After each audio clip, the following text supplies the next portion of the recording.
Wabarakatuh.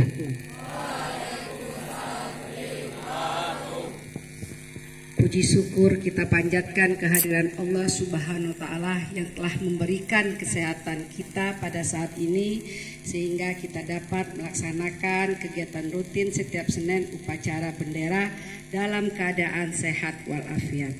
Serta tak lupa kita sampaikan salawat dan salam pada junjungan kita Nabi Muhammad SAW yang telah mengangkat derajat kita dari alam kemiskinan, dari alam kebodohan sampai pada alam yang kita nikmati yang penuh iman dan takwa dan teknologi canggih yang kita rasakan pada saat ini. Semoga kita tetap istiqomah sampai yaumil akhir nanti bersama beliau. Amin ya rabbal alamin. Yang terhormat Wakil Kepala Sekolah SMP Negeri 25 Bengkulu Selatan, yang terhormat Ibu Bapak Guru serta staf tata usaha SMP Negeri 25 Bengkulu Selatan serta anak-anakku sekalian dari kelas 7, kelas 8 dan kelas 9 yang selalu kami banggakan. Pada hari ini pertama-tama yang saya lakukan adalah penilaian dalam pelaksanaan kegiatan upacara bendera. Pada ini kelas 7 ya, kelas 7 dan pelaksanaannya secara keseluruhannya itu sudah bagus. Hanya masih ada peserta-peserta, untuk peserta ya, yang masih kurang fokus, yang masih ada tertawa-tertawa dikit ketika petugas melaksanakan kesalahan. Wajar, ketika kamu di posisi tersebut, kamu juga akan merasakan grogi. Itu ya anak-anak ya. Jadi kita jangan saling menertawakan siapa yang bertugas dan melakukan kesalahannya. Hanya untuk kedepannya kesalahan-kesalahan kecil itu bisa dirubah menjadi ke arah yang lebih baik dan itu bisa menjadi contoh untuk kedepannya. Anak-anakku sekalian, pada Senin ini Ibu akan memberikan 2 amanat yang perlu kamu ketahui, yang perlu kamu pegang sebagai seorang pelajar, yaitu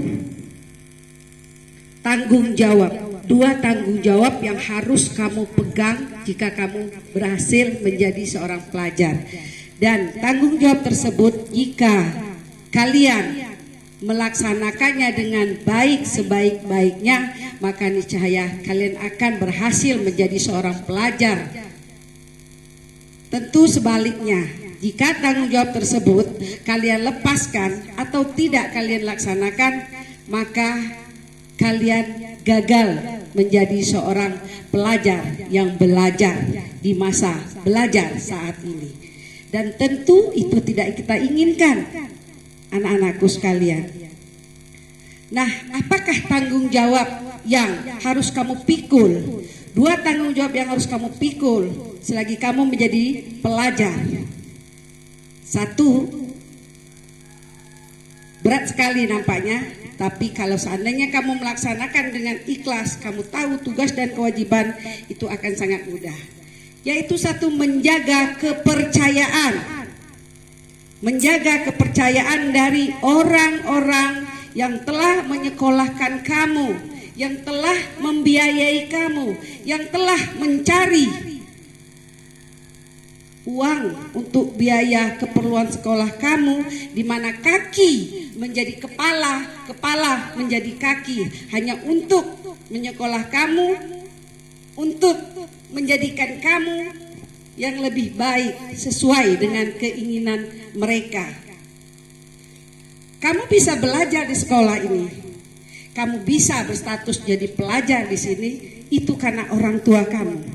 Kenapa orang tua kamu menyekolahkan kamu? Karena mereka memberikan kepercayaan kepada kamu agar kamu menjadi orang yang seperti mereka harapkan.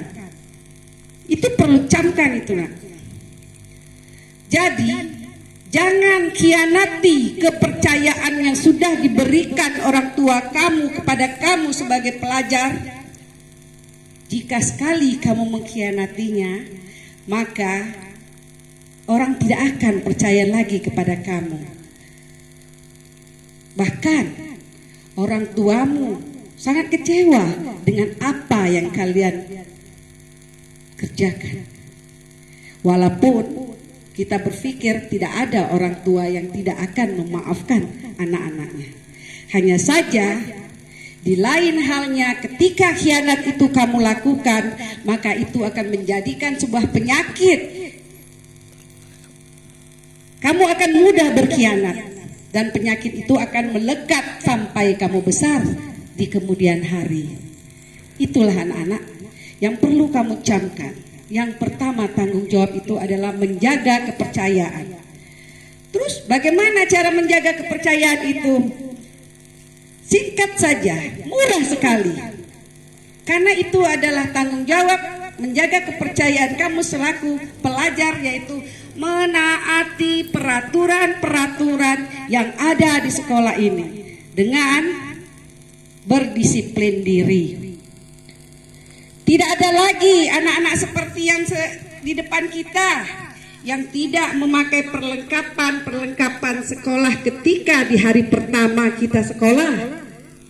Tidak ada lagi anak-anak yang bolos. Tidak ada lagi anak-anak yang suka tidur di kelas. Tidak ada lagi anak-anak yang tidak mengerjakan tugas yang diberikan oleh ibu bapak guru. Tidak ada lagi anak-anak yang suka berkelahi dan bahkan melawan bapak ibu gurunya. Itulah anak-anakku, caranya kita menjaga kepercayaan. Jika hal yang saya sebutkan tadi itu kamu lakukan, maka kamu berhasil melewati masa-masa pelajar yang baik. Dan insya Allah kedepannya kamu akan berhasil. Itulah anak-anakku, setelah kamu melewati tanggung jawab menjaga kepercayaan ini, ada lagi yang harus kamu pikul tanggung jawabnya, yaitu memanfaatkan kesempatan kamu sebagai pelajar yang sebaik-baiknya, pelajar yang sepelajar-pelajarnya. Manfaatkan ketika kamu menjadi pelajar. Kenapa seorang pelajar harus mempertanggungjawabkan, memanfaatkan kesempatan untuk belajar? Anakku sekalian, perlu kamu ketahui bahwa untuk menjadi seorang pelajar itu tidak datang kesempatan dua kali. Kamu menjadi pelajar dan belajar di sekolah ini, belajar di gedung yang formal ini. Nah, dengan kesempatan satu kali yang diberikan, maka seriuslah belajarnya, carilah ilmu sebanyak-banyaknya. Jangan sampai ketika dari SD, SMP pada saat yang kamu jalani sekarang, kemudian di SMA dan perguruan tinggi nantinya, kamu tidak mendapatkan apa-apa karena kamu tidak memanfaatkan kesempatan kamu untuk menjadi seorang pelajar. Terus, bagaimana cara kita memanfaatkan kesempatan itu, anak-anakku sekalian? Murah juga. Hanya memanfaatkan. Belajarlah dengan rajin. Galilah, carilah ilmu sebanyak-banyaknya. Ambil ilmu dari bapak ibu guru yang telah disampaikan di depan kelas. Jadilah anak yang tekun belajar, karena pada saat ini adalah proses kamu mendapatkan jati diri. Jika setelah sekolah ini tidak ada lagi, anak-anakku, jadi carilah, galilah ilmu, keterampilan dan pengetahuan di mana yang kalian suka, sehingga pengetahuan itu akan menjadikan kamu ke depannya, menjadikan bekal untuk kamu ke depannya, sehingga apapun yang kamu lakukan, kamu sudah punya pegangan, kamu sudah mampu, karena ilmu-ilmu yang sudah diberikan oleh bapak ibu guru kamu serap dengan baik, dan itu suatu saat akan diaplikasikan dalam kehidupan sehari-hari, sehingga ketika suatu saat nanti kamu sudah menjadi seseorang, kamu akan memahami bahwa tanggung jawab itu benar-benar sangat luar biasa jika seandainya kamu laksanakan dengan baik. Tak banyak yang saya sampaikan, hanya mengingatkan kepada anak-anakku sekalian. Jadi tanggung jawab yang diberikan untuk kamu sebagai pelajar adalah satu, menjaga kepercayaan dengan menaati peraturan-peraturan yang ada di sekolah sehingga jangan berakibat akan merugikan diri kamu sendiri. Dua, memanfaatkan kesempatan yang ada kamu sebagai pelajar dengan belajar lebih giat, belajar lebih tekun, dan mencari ilmu pengetahuan sebagai bekal kamu ke depannya. Saya rasa itu saja yang bisa saya sampaikan, anak-anakku. Mari kita berdoa bersama agar Allah selalu membimbing langkah kita menuju ke arah yang lebih baik. Semoga itu kamu bisa camkan sebagai motivasi dari dalam diri kamu sendiri. Akhir kata saya mengucapkan wabillahi taufiq wal hidayah. Wassalamualaikum warahmatullahi wabarakatuh.